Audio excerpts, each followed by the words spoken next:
السلام علیکم دوستانو، زه یم سلام او تاسو ګورئ سلام فارمیسي چینل یوټیوب. دوستانو، نن دغه ویډیو کښې خبره کوو چې څنګه کوچنیان د خاورې خوړل پرېږدي. د ډېرو دوستانو په کورو کښې کوچنیان خاورې خوري. دوستانو، علاج یې څه شی دی او څنګه دا عادت پرېږدي؟ دوستانو، که مې ویډیو لایک کړې نه وي نو ویډیو لایک کړئ او که نوي دوستان یاست نو سلام فارمیسي چینل سبسکرایب کړئ. دوستانو، دوه شربته زما سره موجود دي، شربت کیلشیم پی او شربت ایبریټ. دوستانو، دا په هر میډیکل کښې په اساني سره پیدا کېږي.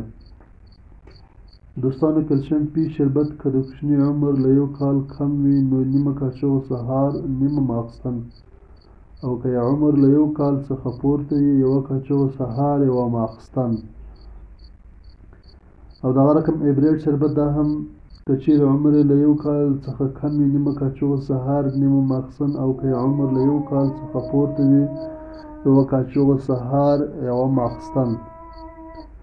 دوستانو، که مو کوچنیان خاورې خوري او عادي یي نو انشاءالله دغه دوه شربت به یې د همیشه لپاره د خاورې خوړلو څخه بند کړي.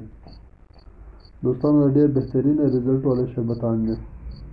د ټولو دوستانو څخه درخواست دی چې سلام فارمیسي چینل سبسکرایب، ویډیو لایک او شیر کړئ.